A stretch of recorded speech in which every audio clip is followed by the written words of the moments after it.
And people quipped at that, thinking it was one of his little jokes. He made many jokes about saving pennies and stuff like this. But in reality, he was telling you a truth, that competition to a man like him, who worked for a much larger organization, competition truly was a sin. And the cartels have been formed ever since, have become much bigger, more powerful cartels which can literally command governments, sometimes to go to war on their behalf, have occurred. The economic crash of 2008 and 2009 was an engineered crisis designed to cripple sovereign nations globally to make way for a world currency and a new Bank of the World.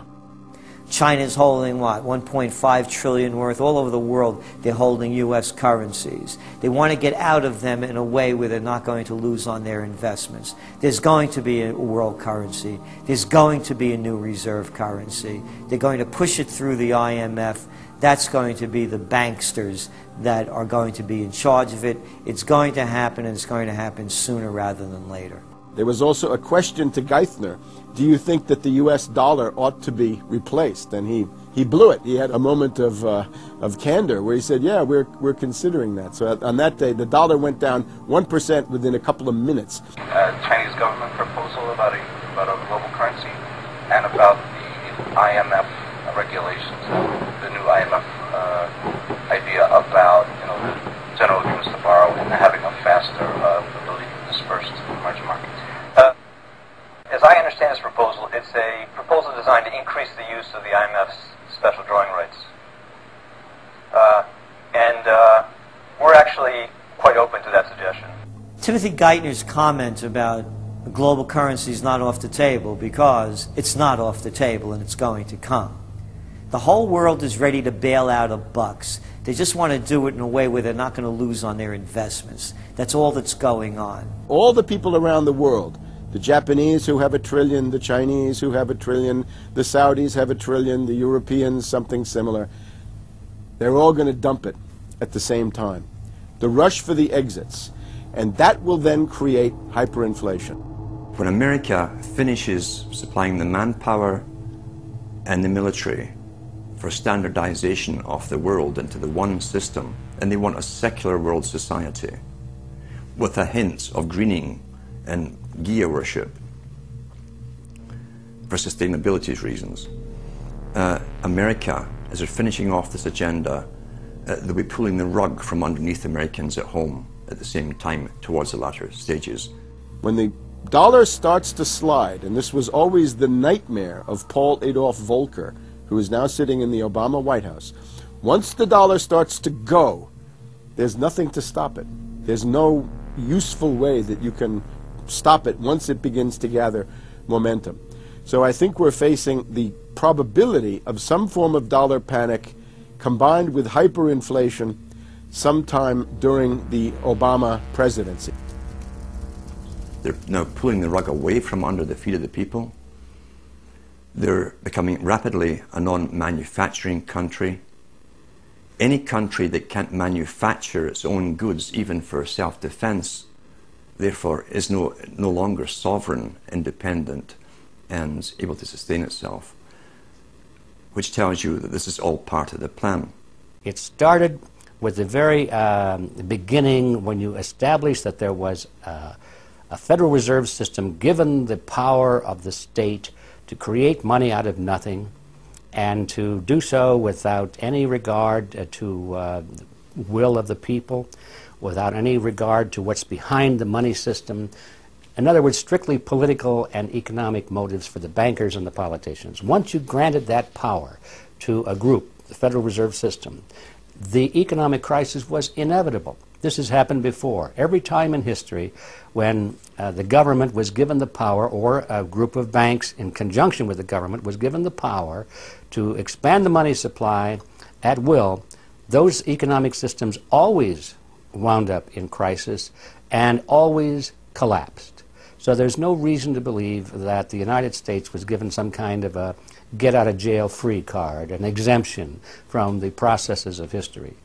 So the economic crisis began at the very beginning, and as a matter of fact, when the founders of the Federal Reserve System met on Jekyll Island back in 1910 and were drafting the Federal Reserve Act, one of the things they discussed was how to pass on the inevitable losses to the taxpayers. They knew that inevitably something like this would happen, and they knew that there had to be some way to get out of it without destroying the banks, of course, because they were the banks.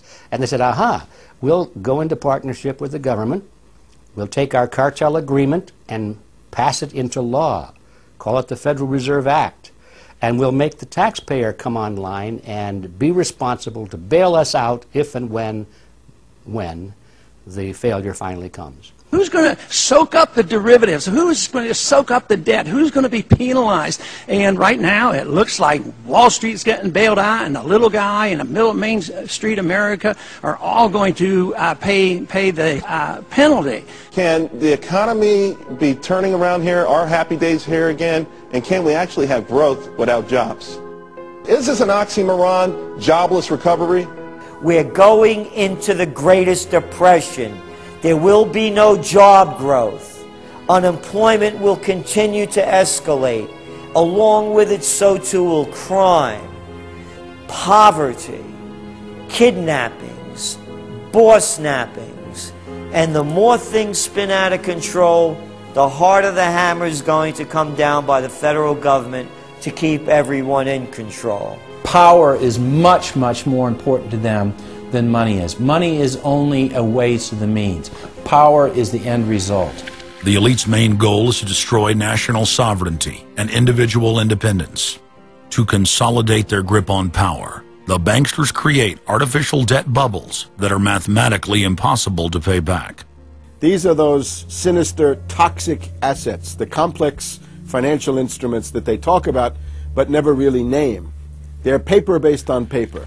They're credit default swaps, collateralized debt obligations, mortgage-backed securities, asset-backed securities, structured investment vehicles, auction rate securities, and so on down the line. It's an immense mass of cancerous, fictitious, speculative paper, bloated in value, impossible to bail out. Triage the derivatives on their books.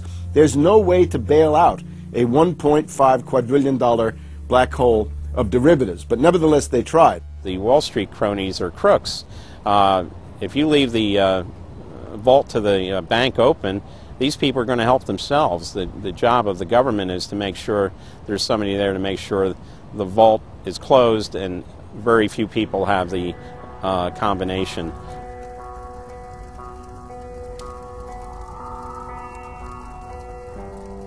I'm William K. Black, Associate Professor of Economics and Law at the University of Missouri at Kansas City. I was a senior regulator in a number of different positions during the heart of the savings and loan crisis. On a staff level, I led the re-regulation of the savings and loan industry. The purpose of regulation and effective criminal prosecution is to make sure that cheaters don't prosper, that honest manufacturers win in competition.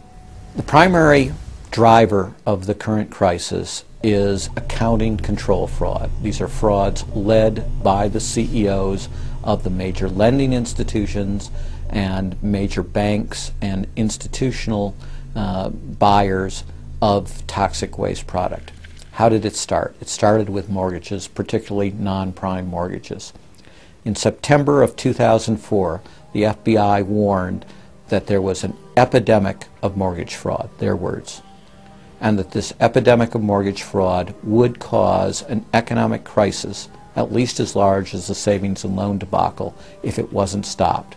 The FBI found that 80% of the mortgage fraud was being induced by the lenders, not by the borrowers. You know, much of the rage has been against the borrowers, but if you want rage, it should be at the CEOs who became fabulously wealthy by following a strategy based on fraud. The Wall Street people and their friends here at the Federal Reserve and at the U.S. Treasury and down the Washington Mall here at the U.S. Capitol. That's where the damage was done, and if people want to vent their anger, they need to vent it against these people.